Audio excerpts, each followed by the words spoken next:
Have you ever wondered if you could capture the story of a nation, a massive nation of 1.4 billion people, just by looking at a single day? Well, that's exactly what we're going to try to do.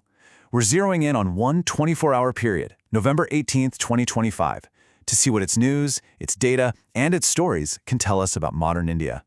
So, what story does one day tell about a place with over 1.4 billion lives, dreams, and challenges? It seems like an impossible question, but when you start piecing together the headlines, a picture begins to form. A kind of mosaic of incredible ambition, really complex challenges, and a national identity that runs incredibly deep. So let's start with the economic engine. Because on this particular day, we see this story of huge ambition playing out on the world stage. But at the same time, we're seeing some serious headwinds back home. And right alongside that, this amazing surge of ingenuity. Kicking things off on the global stage, all eyes were on the 30th CII Partnership Summit. Now, with a theme like technology, trust, and trade, you know it's a big deal. We're talking over 2,500 delegates from 77 different countries all gathered in one place. This wasn't just another conference. It was India making a very clear statement, basically rolling out the red carpet to showcase itself as a major hub for global investment. Okay, but while all that global ambition was on full display, a really crucial economic number dropped back home. We need to quickly talk about something called the Wholesale Price Index, or WPI. So what is it? Basically, it tracks price changes at the wholesale level, from factories and bulk traders, before anything gets to you, the consumer. Just think of it like an early warning system for the economy. And the number that came out on this day was minus 1.21%. That's a pretty significant drop, and it points to some strong deflationary pressures. So what does that mean? It means at the wholesale level, prices for big things like fuel and food are actually falling. Now that might sound like good news, right? But it can also be a red flag that demand in the economy is getting weaker. So you have this really complicated picture, huge global ambition meeting some tricky economic headwinds at home. But that is not the whole story, not even close. Because behind those big, flashy headline numbers, something really exciting is happening when it comes to homegrown innovation. Just look at this. The scale of this jump is wow.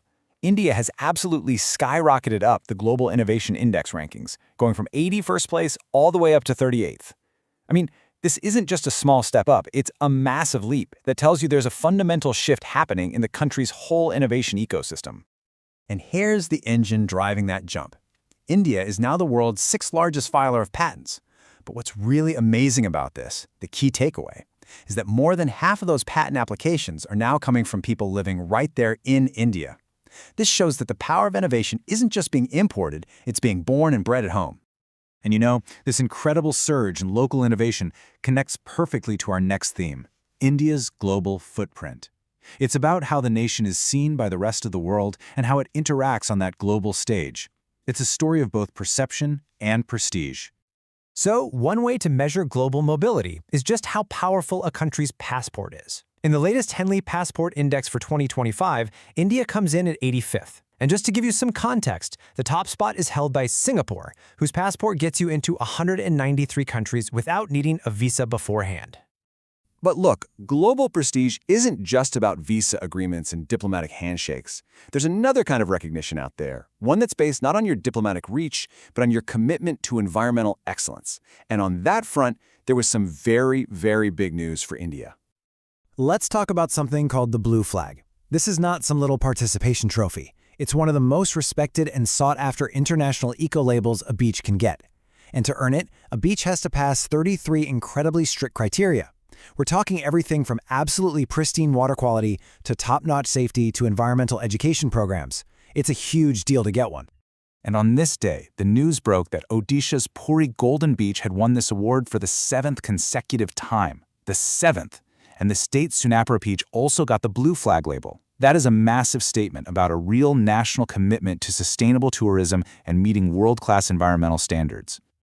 Okay, so from the global stage, let's turn our gaze inward now, to what you might call the nation's heartbeat, its politics, its cultural pride, and a moment to reflect on a truly lasting legacy.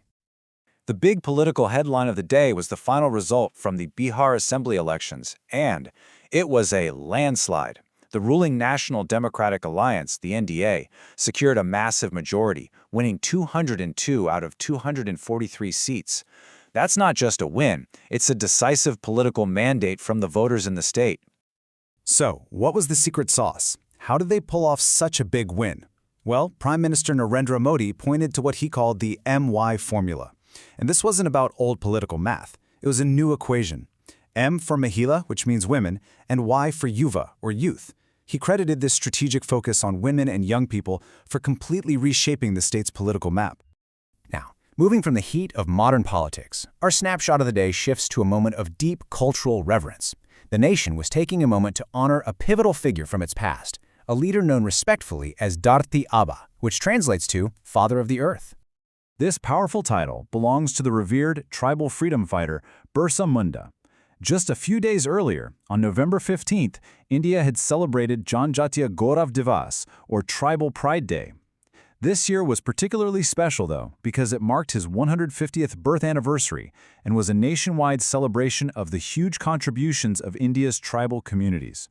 And finally, this day also brought a moment of sadness and reflection. The nation was mourning the passing of a true icon of Indian cinema, Kamini Kaushal, who passed away at the age of 98. Her career spans 7 decades. Just think about that. It began way back in 1946 with a film called Neecha Nagar, which was the very first Indian film to ever win the top prize, the Palme d'Or at the Cannes Film Festival. Just an absolutely incredible legacy. So let's try to pull all of these different threads together. From the economy to the world stage, from politics at home to cultural legacy, it's pretty clear that even one single day can tell so many different, complex stories. So what did this one day actually show us? Well, we saw an economy balancing huge global ambition with the reality of deflationary pressures, all while an innovation engine was just roaring to life. We saw global identity with evolving influence, but also with world-class recognized excellence. And at home, a landscape of decisive politics, deep cultural pride, and a quiet moment to honor a towering artistic legacy. It's really a picture of growth and challenge, of legacy and change, of ambition and reality. All of these things are woven together into the fabric of just a single day. So the question this snapshot really leaves us with is this: what does this complex, dynamic picture of today tell us about India's tomorrow? Thanks for joining us.